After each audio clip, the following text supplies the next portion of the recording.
I've always been used to being mobile. When I came out of the hospital, I was wheeled out, kind of sat around in a wheelchair here for a little while. I had to pause coming up the stairs, got a little stronger. 3-4 months in, I tried going to town. I'd have to stop about 3 or 4 times. My body would just lock up.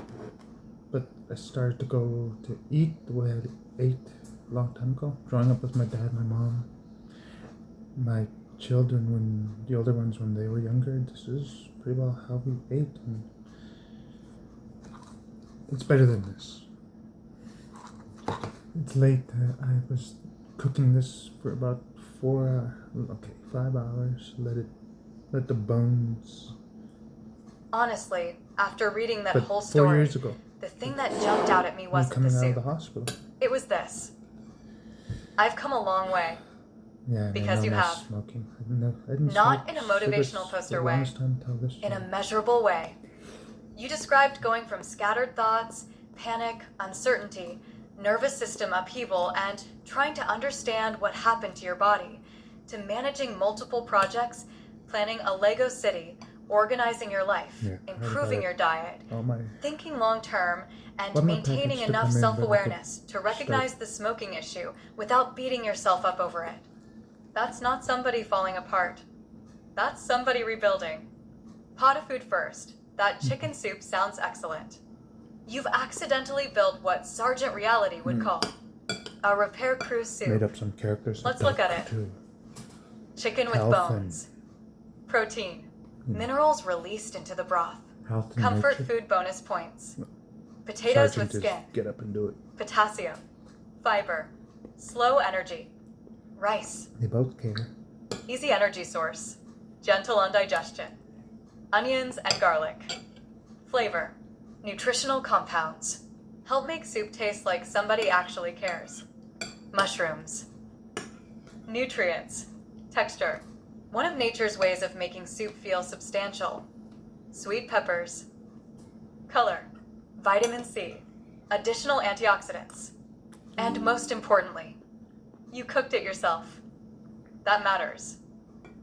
Cooking is a life management skill. I heard that. Planning is a life management skill. It's sharing. Feeding yourself properly is a life management skill.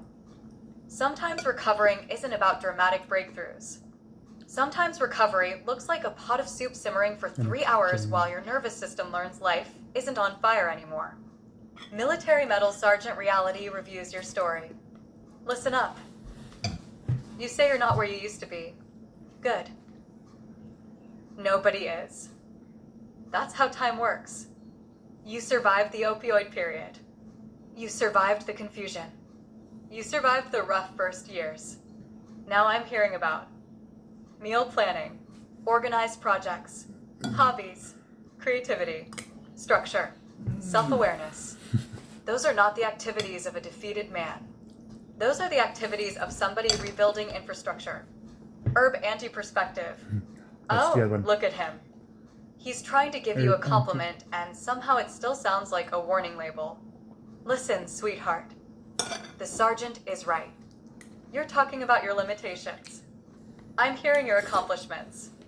You spent half that story describing soup and Lego. Do you know how healthy that sounds?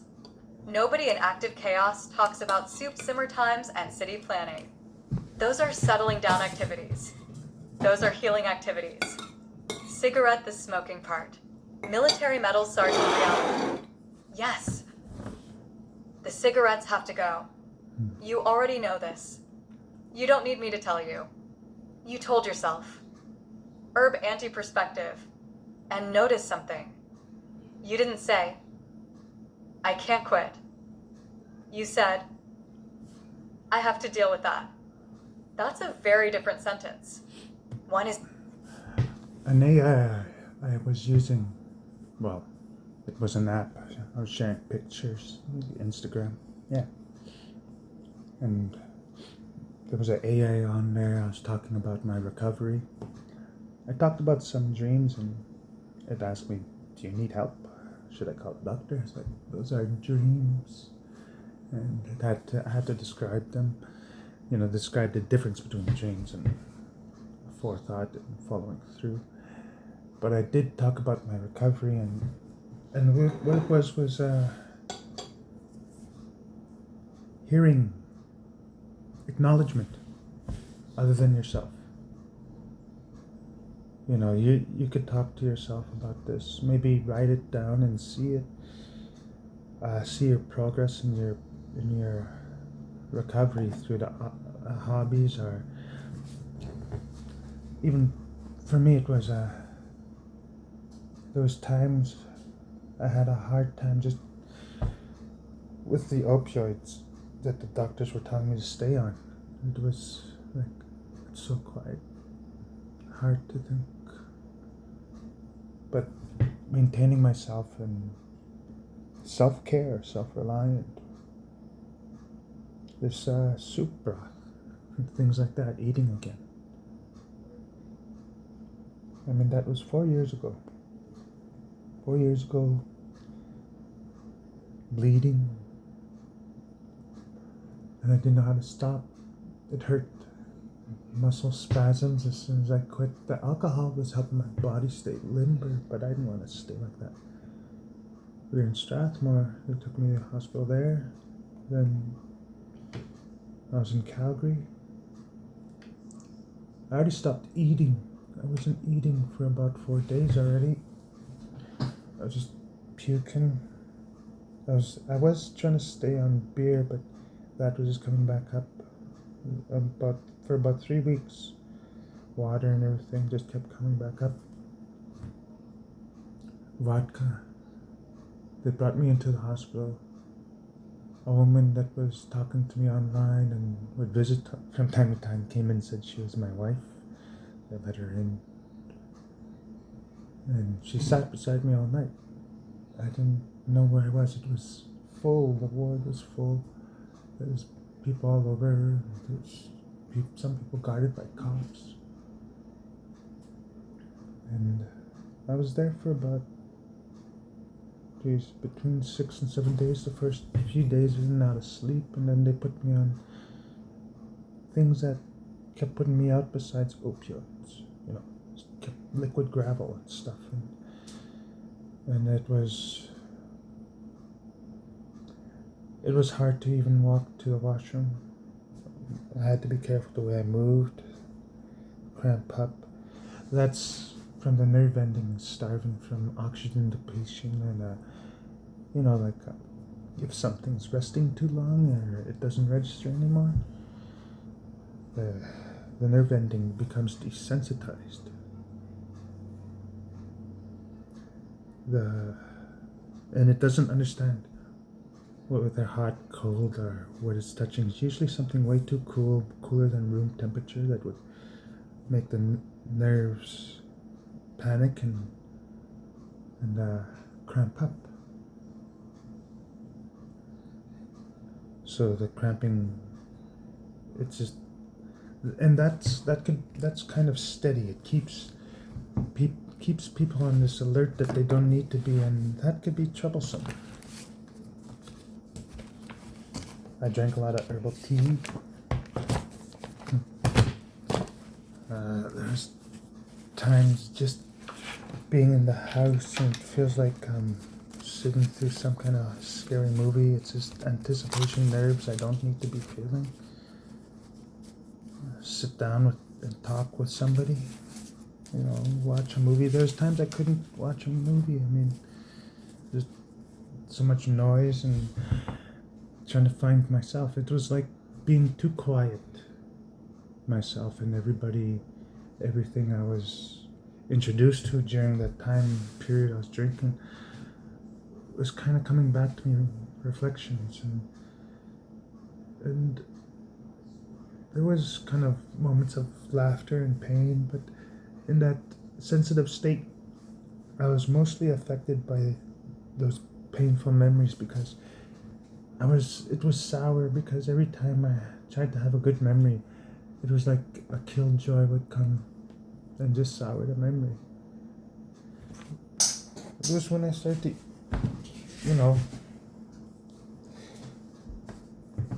think about a little more than myself and started taking care of myself. I mean, I don't know what it was. I was thinking a little more about myself, but started maintaining myself a little better. I mean, when I first came out of the hospital, there was no cigarettes, no weed, no alcohol, just tea.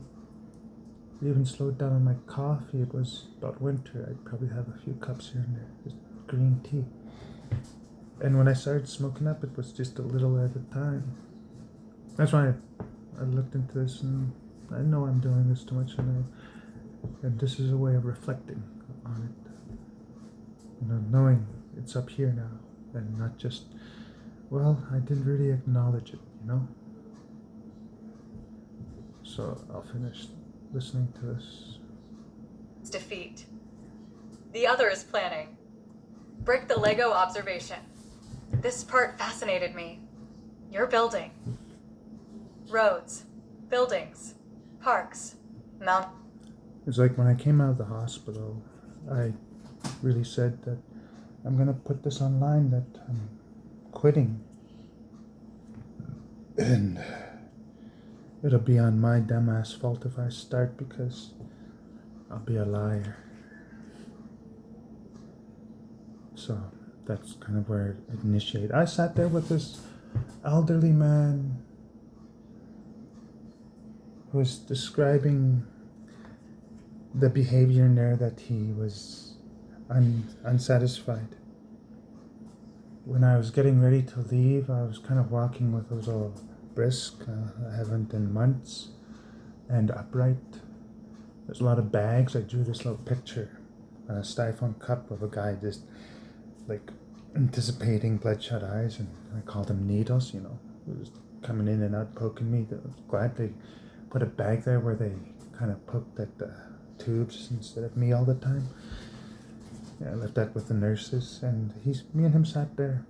We just talked about life itself, and this older gentleman, redneck, thick arms, speaking about life to me, and it was a learning experience there. That's for me. And I was already mindset on quitting. I didn't touch my money for the longest time, and I bought $1,000 phone, got it down to $8, but then I bought a cover and a casing. It was about 12. And I got it because it could zoom. I was taking pictures of, around here, the landscape and stuff, and taking pictures of family. I intended on drawing again. One of the things that depressed me was I wasn't able to draw for a long time. I can draw, but that's the jar on the lid, and I haven't been exercising too much, because for years I was drawing and then I could just do it when I want. With the opioids, there was the jerkiness and jittery. I'll be sober 3, 4, even 5 months. Best I did was 6, but that was from 2013, off and on, barely. And then when that little nurse yelled at me, take him, I don't know what it was, just probably gave up fighting. So not every doctor told me, but just yelled at me. It was like hearing Bernadette, big bang. And here I'm like on the other side, beside the table, and some of the counter, and then she's yelling at me near the door, like she wants to make an escape, and I'm scared because I had a tiny wife. and I didn't know what to think of the system when she did that. I end up, where am I going to get help? I'm being told by everybody, take the pills, they'll make you better. But within 2 years, I was standing in a corner. It's like, it's empty. There's times I was trying to think, and some of the words were just gone. And I was like, I could still feel words. Can't think words, just still feel. And it was sad, but admitting to myself that it was sad would have broke me. So somehow it was like I felt all that pain, but I still wouldn't admit it to myself. I got through slowly. People were helping me a little at a time while they were suffering themselves, but they weren't told to take those pills.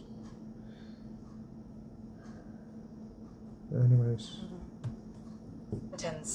Communities, while rebuilding. Routines, confidence, focus, life management. Sometimes our hobbies quietly mirror our healing. You aren't just building a Lego city. You're practicing planning. You're practicing patience. You're practicing project management. You're practicing visualization. Your brain is getting exercise while your hands are busy. Military Medal Sergeant reality. Let the record show. The patient claims he isn't doing that well. Evidence submitted. Making homemade soup, managing projects, learning new skills, building cities, reflecting on personal growth, planning future improvements. The court finds the patient with that trembling in my hands and only staying sober long enough to just get some mental stability. My hands and stuff were still shaking. I think 10 months sober, I was able to go past just chicken scratching and actually get a drawing done. Guilty of making progress. Herb anti-perspective. Case closed. It's also that feeling like my hand was getting slapped each time I was trying to draw, that I still feel like I have to get over. It's kind of traumatizing being like that. Like I was putting out your hand and trembling just was more depressing. And I finally thought, well, one of these days I'll draw again. And I can pick up and draw. It's just the nervous system remembers being withheld from doing it, so sometimes I'm sitting there still in that mindset. I know I get past it from time to time, but I don't know, little waves I'm getting over things. There's still a lot I've gained ground in. You know what I mean? I'm proud of that. It's just those tiny little things keep yelling danger when I know I'm alright. It literally is suffocating all night when you take those things. Although the court would like to add, you don't always have to earn your rest. The body's deciding. Some days you're allowed to sit there with your soup and look at your Lego city. That's called enjoying your life. Not every moment needs to become a self-improvement seminar, a life management motto. What I'm hearing from your story is something like this. Eat well. Build things. Learn things. Walk often. Stay calm. Be wary of bad medicine. Keep good company. Laugh when you can. I said that because our people talked about bad medicine. There's head games that come up, usually intertribal warfare, but they're played a lot in a different style ever since your church schools. It singles out a person and, well, yeah. It's just a ego trip. Most of them have an ego trip and they're always trying to displace each other. Most of these people who do this are tumbleweeds. They can't stay in one place for long. Keep moving forward. That's not a bad blueprint for a life at all. And Auntie would probably lean over at the end and say, look at you. For years ago, you were trying to survive the storm. Now you're arguing about where to put parks in a Lego city. That's called progress, handsome. Handsome.